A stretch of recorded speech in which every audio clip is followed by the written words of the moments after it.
E você estava satisfeito com isso, você pensava, eu estou fazendo o ID de Jesus, porque eu não estou indo, mas eu estou orando, mas eu estou ofertando, então de alguma forma eu estou cumprindo o chamado de Deus para os seus discípulos. E você estava muito feliz com isso, e você estava muito confortável com isso, até que algum dia alguém te disse assim, viu? O ID não é só ir para fora do país. O ID é você também sair da sua casa e ir até o seu vizinho. O ID não é só sair do país, o ID também é sair da sua casa. O ID, você não precisa pregar em outras nações. Se você pregar numa praça pública, você já está cumprindo o ID de Jesus. Pergunta, quantos de vocês já pregaram na praça principal de Itatiba? Levantem a mão. Temos uma alma aqui generosa. Mas você é discípulo de Jesus. Você não quer ir mundo afora, mas você também não quer pregar na praça principal. Você também não quer sair na rua pregando. Que discípulo que é você? Que tipo de discípulo que é você? Algumas pessoas tiveram esse mesmo problema que você. Elas pensaram assim, eu não tenho condições de ir, porque eu tenho minha casa, meu trabalho, meus filhos e a minha vida. E eu também não tenho condições de pregar em praça pública ou de porta em porta, porque eu também tenho minha casa, minha vida, meus filhos e o meu trabalho. Mas eu tenho uma brilhante ideia. Eu conheço alguém que pode fazer isso. Eu não posso, mas eu conheço alguém que é vocacionado. Eu conheço alguém que realmente nasceu para isso. Tem pessoas que são vocacionadas para pregar. Pastores, evangelistas, mestres, apóstolos, profetas. Estes são vocacionados para pregar o evangelho. Estes foram vocacionados, escolhidos a dedo por Deus para pregar o evangelho. Alguns são vocacionados para servir, para estarem atuantes no reino.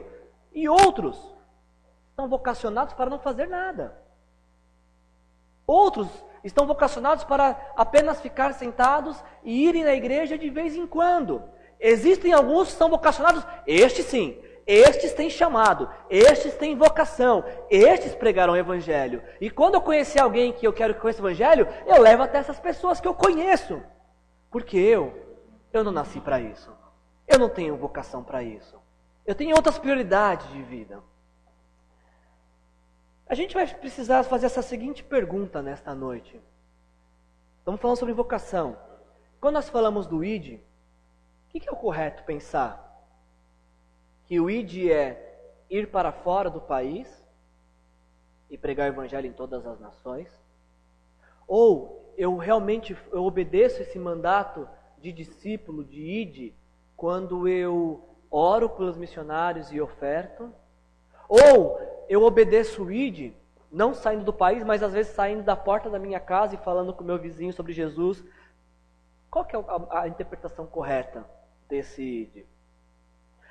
E mais, se você nesta noite, você está nos visitando, se você nesta noite é um admirador de Jesus, se você é alguém que admira a fé cristã, talvez esse assunto não lhe diga respeito.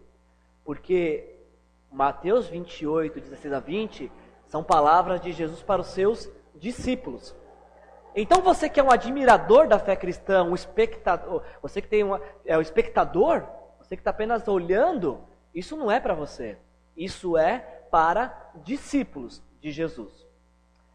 Então vamos falar com os discípulos nessa noite. Para falar sobre a vocação de cada discípulo de Jesus, olhando para esse texto de Mateus 28, de 16 a 20, talvez ficaria mais claro para a gente poder entender qual é a ordem, qual é a missão, qual é a vocação de Jesus para cada um dos seus discípulos, se nós dividíssemos esse texto da seguinte forma. Pode passar, Ti. Se dividirmos o texto dessa forma, acho que fica mais claro. Para falar de vocação nesta noite com vocês, e sobre a vocação de Deus para os seus discípulos. Novamente, se você não é discípulo, essa palavra não é para você. Mas se você é discípulo, talvez a gente possa entender assim essa palavra. Vamos dividir em 4 partes. Primeira parte, vão por todo mundo, portanto vão e façam discípulos de todas as nações. Segunda parte, batizando-os em nome do Pai, do Filho e do Espírito Santo. Terceira parte, ensinando-os a obedecer a tudo que lhes ordenei. E a última parte que a gente vai falar nessa noite, e eu estarei sempre com vocês até o fim dos tempos. Pegando a primeira parte,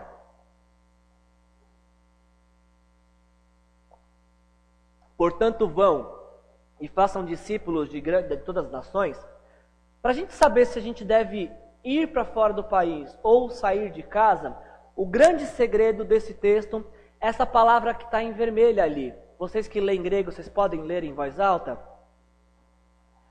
Poreontentes, que é a palavra do vão. Quando você vê na sua Bíblia, portanto, vão, o vão, na nossa língua portuguesa, no grego é poreontentes. E esta palavra, poreontentes, no grego, ela significa persistir na jornada iniciada, continuar a sua própria jornada. Poreontentes significa partir desta vida, seguir alguém, isto é, tornar-se seu adepto. E por fim, achar o caminho ou ordenar a própria vida. Eu vou usar esse último significado desta palavra, ordenar a sua própria vida. Só que para você poder entender isso, eu preciso te chamar agora para voltar para as aulas de português. Alguns estão fazendo, outros fazem poucos anos que saem da sala de aula. Vamos voltar para os dias que você se visualize na carteira ali, com aquela camiseta da prefeitura, sentadinho, alguns até com o nariz escorrendo. E lembre-se das aulas de português. Não falem mal de professores, porque temos professores aqui presentes. Para você poder entender a importância deste verbo, eu quero falar com vocês nessa noite sobre duas formas nominais de verbo. O imperativo e o gerúndio. Todo mundo se lembra disso? Facinho, né? Formas nominais de verbo, imperativo e o gerúndio. Por exemplo, para vocês entenderem como é que funciona a forma nominal imperativa e o gerúndio. Existem muitas essas duas formas de verbo na comunicação entre pais e filhos. Os pais falam para os seus filhos, arrume já esta bagunça, venha almoçar. Isso é o imperativo. O arrume aqui está na forma imperativo. Arrume já esta bagunça, venha almoçar. O problema é que os filhos entendem no gerúndio. Os filhos entendem, arrumando já esta bagunça, venha almoçar. Vocês conseguem perceber a diferença entre imperativo e gerúndio? O imperativo é uma ordem, arrume.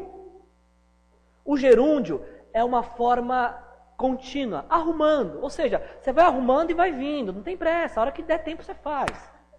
Durante o seu tempo, você pode ir fazendo, vai fazendo e comendo. Existe uma grande diferença entre o imperativo e o gerúndio. Eu coloquei isso aí, Tiago? Passa pra gente. Passa mais uma vez. Mais uma. Aí. O imperativo é uma ordem. Arrume, faça, vá. O gerúndio é um processo contínuo. Arrumando, fazendo. Aí você se pergunta, nossa, o pastor viajou agora, por que ele está falando de tempo verbal? O que isso tem a ver com a pregação desta noite? O que tem a ver falar de tempo verbal com a pregação dessa noite? Muito simples. Quando você ouve o texto de Mateus 28, 19, portanto vão e façam discípulos, está o verbo estar no imperativo ou no gerúndio? No imperativo. Quando nós lemos no texto bíblico, vão e façam discípulos, isto é um imperativo.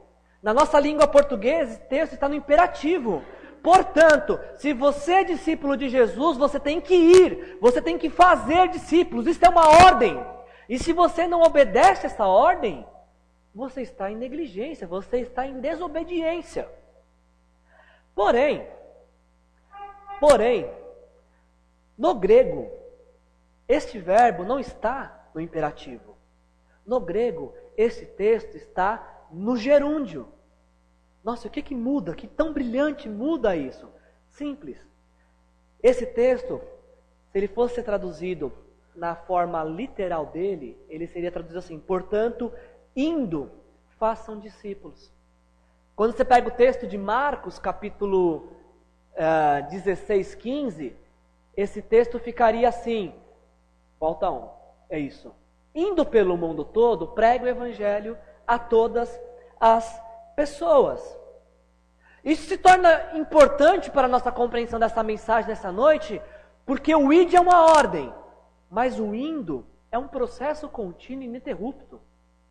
O que Jesus está falando nesse texto para nós aqui é: enquanto vocês estão indo mundo afora na vida de vocês, façam discípulos. Discípulos, fazer discípulos, obedecer à grande comissão, é ir para fora do país ou ir para fora da minha casa? As duas coisas. Indo por todo o mundo, preguem o evangelho. Aonde vocês forem, façam discípulos. Aonde você vai amanhã? Amanhã eu vou trabalhar. Então, indo trabalhar, faça discípulos. Onde você vai amanhã mesmo? Eu vou para a escola. Indo para a escola, faça discípulos. Onde você vai amanhã? Da sala para a cozinha. Indo da sala para a cozinha, faça discípulos. É um processo contínuo na vida dos discípulos de Jesus. Aonde um discípulo de Jesus está, ele deve fazer um discípulo. É um processo ininterrupto. A gente vai ver isso mais claro no livro de Atos, no capítulo 8 de Atos, começa uma perseguição sobre a igreja e os cristãos são espalhados, eles saem de Jerusalém. E esse é o grande propulsor da igreja cristã primitiva, porque para onde os discípulos eram espalhados, eles começavam a fazer discípulos. E é por isso que a igreja no primeiro século cresceu tanto, porque aonde eles estavam indo, eles faziam discípulos. Não era apenas o domingo, não era apenas o culto, não era apenas a aparência religiosa, era um estilo de vida. Indo, façam discípulos. O problema é que para muitos de nós, a vida ela é dividida, né? Nós temos a nossa vida particular e a nossa vida religiosa. E os dois não se misturam. Uma coisa é minha vida particular. Eu não tenho vocação para ser santo. Se alguém me ofende, eu ofendo também. Mas aí chega o domingo, é um dia que eu tenho vocação para ser santo, porque é dia de culto ao Senhor dos Exércitos. Aleluia! E não misturam as coisas.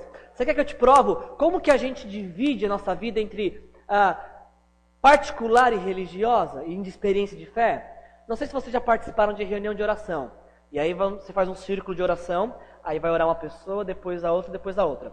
Aí a primeira pessoa ora assim: Senhor, nós estamos agora entrando na sua presença. Aí a próxima pessoa vai orar e diz assim: Senhor, ainda na sua presença, Aí o terceiro ora e fala assim: Senhor, continuando na sua presença. Quer dizer que o primeiro não estava, e aí ele entrou em oração. E aí ele acabou a oração, ele saiu para o outro poder entrar.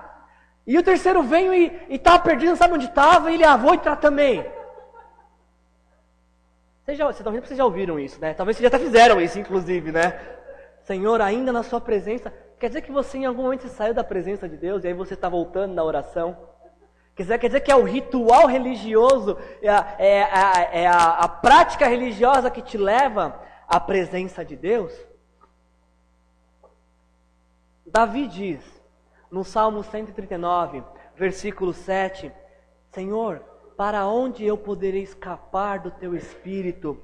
Para onde eu poderia fugir da Sua presença? Não existe esse negócio de, Senhor, entrando na Sua presença, porque depois que entregamos a vida para Jesus, nós nunca mais saímos da presença de Deus. Isso significa que, quando você está dirigindo o seu carro, Jesus está ali do seu lado, porque você não sai da presença de Deus. Quando você está no seu relacionamento com seus amigos, familiares, Jesus está ali, porque você não sai da presença de Deus. Até mesmo quando você toma banho, lá está Jesus. Ou não, Jesus, espera aí fora que eu tenho vergonha de ficar nu.